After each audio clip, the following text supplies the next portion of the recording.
Lorsqu'il s'agit des éruptions volcaniques les plus célèbres, on pense généralement à 2 cas assez spectaculaires.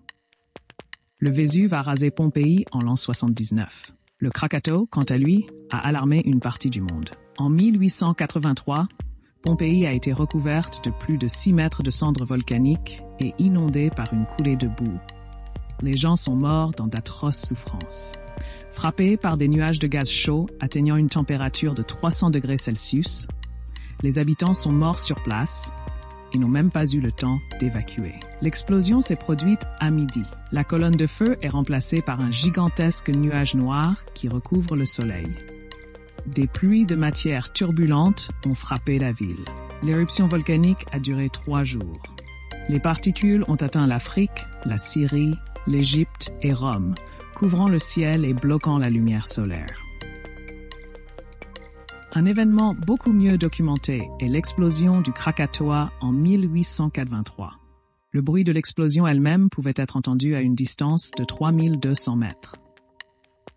Des colonnes de cendres ont atteint la stratosphère. Le volcan a craché au total plus de 46 km3 de cendres. L'onde de choc, créée par l'éruption, s'est déplacée à une vitesse stupéfiante de plus de 1000 événements et a été largement rapportée dans le monde entier. Rien d'étonnant à cela.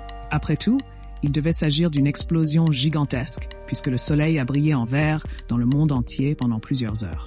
Année, selon les astronomes, le cri d'Edward Munch de 1893 montre la terreur humaine à la vue du ciel rouge, qui a accompagné l'humanité pendant de nombreuses années après l'éruption du Krakatoa. Le seul problème est que la vidéo est consacrée au supervolcan. Et l'activation d'un supervolcan signifie une éruption plusieurs milliers de fois plus forte. Pour illustrer la puissance de l'explosion à laquelle nous avons affaire, il suffit de mentionner qu'un supervolcan éjecte 1000 km3 de matériaux volcaniques dans l'atmosphère. Et cela se produit une fois tous les 100 000 ans. Ça se passe. Une éruption majeure pourrait lever une partie du continent, causant une catastrophe environnementale. Imaginez une poussière épaisse obscurcissant le soleil pendant des années est ardue. En certains endroits de notre planète, ou plutôt sous sa surface, se trouvent d'immenses chambres remplies à ras-bord de magma chauffé à blanc. La seule chose qui arrête l'explosion est la pression des couches supérieures de notre planète. La préhistoire connaît de nombreux cas d'éruptions supervolcaniques. Leurs effets sur le climat ont été catastrophiques. Les calculs des scientifiques montrent que 42 éruptions géantes se sont déjà produites en 36 millions d'années. Nous connaissons bien les 7 supervolcans et chacun d'entre eux peut reprendre son activité à tout moment. Nous n'en mentionnerons que 3 car cela ne vaut pas la peine de s'occuper de tous. Ces 7 supervolcans suffisent à vous effrayer. Campiflègre est situé sur le continent européen, précisément au nord-ouest de Naples. Il a été créé récemment, il y a 40 000 ans. Il s'agit d'une caldeira, c'est-à-dire d'une grande dépression dans la partie supérieure de la caldeira du volcan. Le Campiflègre a un diamètre de 13 km. Discussion d'une région légèrement supérieure à 130 km².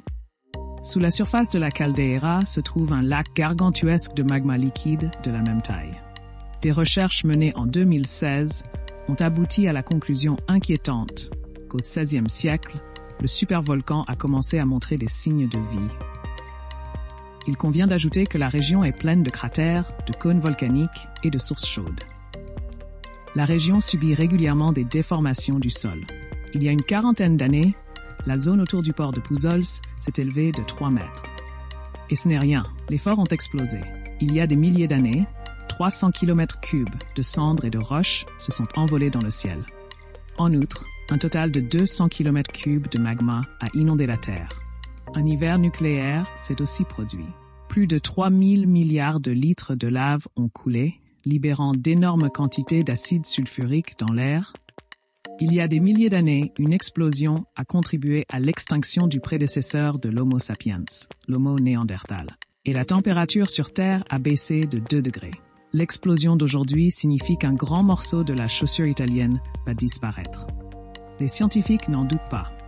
Depuis 2005 ans, le niveau de la Terre n'a cessé de monter. En 2012, les autorités ont relevé l'alerte à l'éruption sur une échelle de 4 niveaux. Du niveau le plus bas, le vert, au niveau le plus bas, le jaune. Le Toba, pire encore, figure sur la liste des supervolcans les plus attrayants. L'une des plus grandes éruptions connues sur Terre s'est produite sur le site du lac Toba, à Sumatra, en Indonésie, il y a 75 ans. La catastrophe a provoqué un hiver volcanique mondial. Cela signifie qu'il y a eu une baisse globale de la température en raison du blocage du soleil par l'éruption volcanique. L'hiver qui a suivi a persisté pendant une période allant de 6 à 10 ans. Selon certains scientifiques, cet hiver volcanique a marqué une période de l'évolution de l'espèce humaine appelée goulot d'étranglement, au cours de laquelle nous avons pratiquement disparu de la surface de la Terre. Et ce n'est pas une blague. Nous sommes aujourd'hui des milliards. À l'époque, la population humaine ne comptait que quelques milliers d'individus. Il n'y a aucune raison d'être surpris. La caldeira actuelle fait 300 km d'eau. L'explosion aurait éjecté dans l'atmosphère environ 3000 ou 7000 milliards de tonnes de magmite en éruption. La stratosphère a été fortement sollicitée au cours des 1000 années suivantes, ce qui a entraîné une accélération de la température moyenne mondiale pouvant aller jusqu'à 5 degrés Celsius. Même si les avis scientifiques divergent, certains pensent que l'éruption n'a pas été aussi désastreuse. Toutefois, il est unanimement reconnu qu'une explosion de cette magnitude perturberait profondément la vie sur Terre.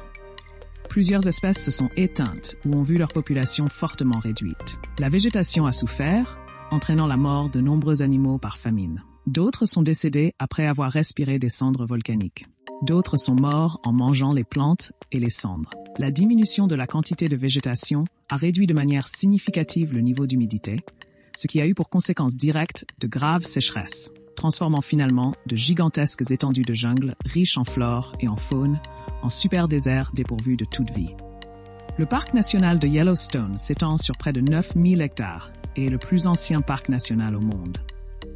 Il offre les plus beaux panoramas qu'un parc national puisse offrir. On y trouve d'innombrables sources chaudes, geysers et volcans de boue. Il y a de tout ici. On y trouve également le supervolcan le plus grand et le plus dangereux du monde. La caldeira de Yellowstone mesure 80 km de long et 55 km de large. C'est pratiquement la moitié de la taille du parc national de Yellowstone. Et l'ensemble est un vestige de ce qui est explosé il y a plus de 2 millions d'années. Il y a 300 ans et 640 ans. Plus d'1 millier de kilomètres cubes de matériaux volcaniques ont jailli vers le haut. Les effets devaient être similaires à ceux provoqués par le Toba aujourd'hui. Une telle éruption fera disparaître une grande partie des États-Unis de la carte du monde. Et les gigantesques quantités d'oxyde de soufre libérées dans l'atmosphère réfléchiront la lumière du soleil pendant de très nombreuses années. Les dimensions du cataclysme sont inimaginables. Il suffit de dire que le cataclysme dévasterait l'agriculture mondiale, entraînant la mort rapide de plus de 5 milliards de personnes par la faim. L'éruption de cette super caldeira dépend de l'état de la chambre magmatique. Dans le cas présent, 2 chambres magmatiques sont situées à environ 5 km de profondeur et la seconde à 50 km de profondeur. Les experts sont incertains, l'humanité n'ayant pas découvert comment effectuer des études détaillées et sûres.